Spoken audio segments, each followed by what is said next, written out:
வணக்கம். Welcome to Chitra Murali's kitchen. இன்னைக்கு என்ன பார்க்க போறோம்னா, எண்ணெய் கத்திரிக்காய் போட்டு ஒரு குழம்பு ஒன்று பண்ண போறோம். அதுக்கப்புறம் புடலங்காய் நேற்று பண்ணதுல கொஞ்சம் மிச்சம் இருந்தது, அதனால ஒரு தேங்காய் போட்ட கறி பண்ண போறேன். அதான் பண்ண போறேன். நேற்று நான் உங்களுக்கு கறி பொடி அரைச்சி காமிச்சேன் இல்லையா, அந்த கறி பொடியை யூஸ் பண்ணி தான் நம்ம இன்னைக்கு எண்ணெய் கத்திரிக்காய் குழம்பு பண்ண போறோம். அதுக்கு ஸ்பெஷலா நம்ம பண்ணும்போது நம்ம தனியா, கடலைப்பருப்பு, உளுத்தம்பருப்பு அதெல்லாம் வறுத்து அரைச்சி பண்ணுவோம் இல்லையா. இந்த மாதிரி பொடி பண்ணி வச்சிருந்தோம்னா, அதாவது நம்ம கறி பொடி கையில இருந்தது அப்படின்னா ரொம்ப ஈஸியா டக்குன்னு நினைச்ச மாத்திரத்துல அந்த குழம்பு நம்ம பண்ணிடலாம். அதுக்கு என்னன்னா, நம்ம காரம் மட்டும் கொஞ்சம் கூட சேர்த்துக்கணும். ஏன்னா நம்ம கறிக்காகம் தகுந்த மாதிரி தான் காரப்பொடி காரம் சேர்த்திருப்போம். ஸோ இந்த குழம்புன்னு வரும்போது கொஞ்சம் காரம் தேவைப்படும் இல்லையா. அதனால எவ்வளவு போட்டு எவ்வளவு அரைக்கிறேங்கிறத மட்டும் நான் சொல்றேன் பாருங்க. கறிப்பொடி 1 கப் எடுத்திருக்கேன். இதுக்கு காரத்துக்கு தகுந்த மாதிரி வரமிளகா பொடி கொஞ்சம் போட்டுக்கலாம் நாம.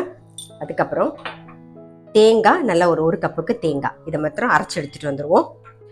கறிப்பொடி, தேங்காய், வரமிளகா பொடிலாம் சேர்த்து அரைச்சாச்சு. நிறைய பேர் கேட்டிருந்தீங்க கறிப்பொடியில தனியா போடலையா அப்படின்னு சொல்லிட்டு. எங்க மாமியார் 2-3 விதமா கறிப்பொடி பண்ணுவாங்க. நான் பண்ணும்போது கண்டிப்பா உங்களுக்கு நான் பண்ணி வச்சுப்பேன். எப்பயுமே ஆல்ரெடி நான் பண்ணி காமிச்சிருக்கேன். இருந்தாலும் இப்ப நான் பண்ணும்போது உங்க கூட கண்டிப்பா ஷேர் பண்றேன். இந்த கறிப்பொடி போடும்போது அது வேற டேஸ்டா இருக்கும். தனியா, கடலைப்பருப்பு, உளுத்தம்பருப்பு அது போடும்போது வேற டேஸ்டா இருக்கும். சில சமயம் தனியா, கடலைப்பருப்பு, உளுத்தம்பருப்பு மட்டும் அரைச்சு வச்சுப்பாங்க. கொஞ்சம் டிஃப்ரெண்டா இருக்கும், ரொம்பவே நல்லா இருக்கும். ஸோ ஒவ்வொரு கறிப்பொடியா டிஃப்ரெண்டா உங்களுக்கு நான் பண்ணி காமிக்கிறேன். ஸோ இப்ப இதை நம்ம அரைச்சாச்சு. இங்க பாருங்க, நல்லா கோர்ஸா அரைச்சிட்டோம். கோர்ஸா அரைச்சாச்சு. இந்த பக்கம் கத்திரிக்காயை இந்த மாதிரி வகுந்து வச்சுட்டு இருக்கோம். இப்போ என்ன பண்ண போறோம்னா, இதெல்லாம் கொஞ்சம் ஸ்டஃப் பண்ணிக்கலாம் நம்ம.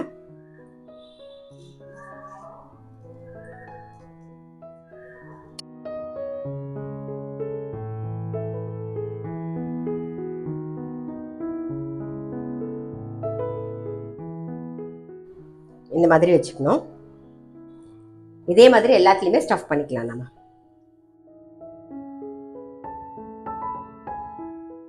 பொடியெல்லாம் உள்ள ஸ்டஃப் பண்ணியாச்சு நாம. இந்த பக்கம் கற்சட்டியில நல்லெண்ணெய் விட்டுருக்கு, அது நல்லா காஞ்சிருது. கடுகு, வெந்தயம் தாளிச்சுக்கலாம் நாம.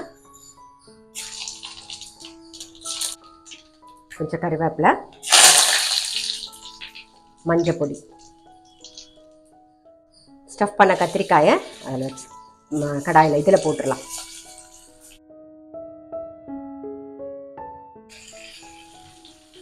கொஞ்சம் எண்ணெயில் வெந்ததுக்கு அப்புறமா திருப்பி விட்டுக்கலாம். இப்போ இந்த பக்கம் கடாயில் எண்ணெய் விட்டுருக்கேன். நம்ம புடலங்காய் கறி தான் பண்ண போகிறோம். அதுக்கு காரத்துக்கு ஒரே ஒரு வரமிளகா தாளிக்க போகிறேன். ஸோ கடுகு, உளுத்தம்பருப்பு, வரமிளகா, கருவேப்பிலை, ஒரு கைப்பிடி பாசிப்பருப்பு ஊற வச்சிருக்கேன், அதை சேர்த்துக்கலாம் நாம. இது கூடவே கொஞ்சம் தண்ணியும் சேர்த்துருவோம்.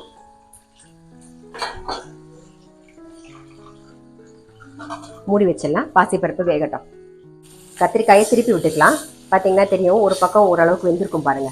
தெரியுதா உங்களுக்கு? அது மாதிரி எல்லாத்தையும் திருப்பி விட்டுருவோம்.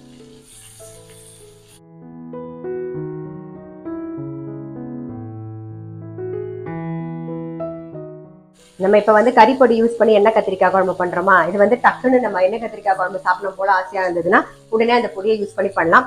அதே மாதிரி நார்மலா நீங்க கத்திரிக்காயை நீட்டை வாக்கில் கட் பண்ணிட்டு இந்த கறிப்பொடி போட்டுட்டு ரைஸ் மிக்ஸ் பண்ணி, அதாவது கத்திரிக்காய் சாதமா கூட பண்ணலாம். ரொம்ப நல்ல டேஸ்டியா இருக்கும். தேவைப்பட்டா ஸ்கூலுக்கு எடுத்துன்னு போலன்னா தேங்காய் சேர்க்க வேண்டாம். அப்படி தேவைப்பட்டா மேலாக சும்மா பச்சை தேங்காய் சேர்த்துட்டு மிக்ஸ் பண்ணிட்டு நீங்க சாப்பிட்டீங்கனாலே ரொம்பவே நல்லா இருக்கும். இந்த பக்கமும் வேகட்டும். கத்திரிக்காய் நல்லா வதங்கிருக்கு. ஒரு சின்ன லெமன் சைஸ்ல புளி கரைச்சி வச்சிருக்கேன், புளி தண்ணி சேர்த்துக்கலாம்.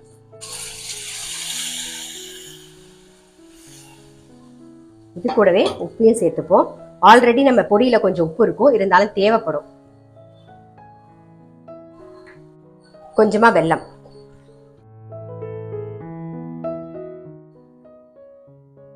பாசிப்பருப்பு ஒரு 3/4 பாகம் வெந்திருக்கும். இப்ப நம்ம கட் பண்ணி வச்சிருக்கிற புடலங்காயை சேர்த்துலாம். இதுக்கு தகுந்த அளவு உப்பு. ஜஸ்ட் ஒரு மிக்ஸ் பண்ணிட்டு மூடி வச்சிருவோம். புடலங்காய் வேகட்டும். நம்ம அரைச்ச மிச்சம் பொடியும் சேர்த்துருவோம்.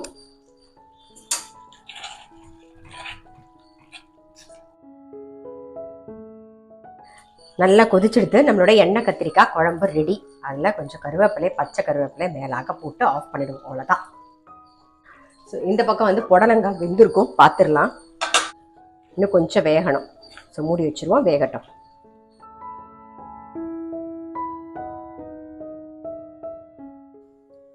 புடலங்காய் நல்லா வெந்தெடுத்து தேங்காய் சேர்த்துக்கலாம். கொஞ்சம் பெருங்காய பொடி. நேற்று வந்து கட்டி பெருங்காயம் எது யூஸ் பண்றேன்னு கேட்டிருந்தீங்க. நான் ஜிபிசி கட்டி பெருங்காயம் தான் யூஸ் பண்றேன். பவுடர் அதுக்கப்புறம் அதுலயே வந்து ரசத்துக்கு போடுற இந்த பெருங்காயம் பொடி எல்லாமே இருக்கு. ஸோ டிஸ்கிரிப்ஷன் பாக்ஸ்ல லிங்க்கும் இருக்கு, நம்பரும் இருக்கு. வேணுங்கிறவங்க ஆர்டர் பண்ணி வாங்கிக்கலாம். ஸோ இப்போ இதை நல்லா மிக்ஸ் பண்ணியாச்சு. நம்மளுடைய புடலங்காய் கறியும் ரெடி. இன்னைக்கு என்ன ரெசிபின்னு பார்த்துருப்பீங்க.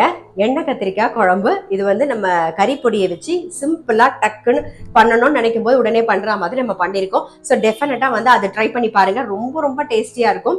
அதுக்கப்புறம் காரத்துக்கு மட்டும் அதில் கொஞ்சோண்டு வரமிளகா பொடி சேர்த்துட்டோம். ஸோ ரொம்ப ரொம்ப டேஸ்டியா இருக்கும். அதுக்கப்புறம் அது தொட்டுக்கிறதுக்கு வந்து புடலங்காய் தேங்காய் போட்ட கறி ரெண்டுமே ரொம்ப நல்லா இருக்கும். கண்டிப்பா ட்ரை பண்ணுங்க. நான் அடுத்த வீடியோல சந்திக்கிறேன்.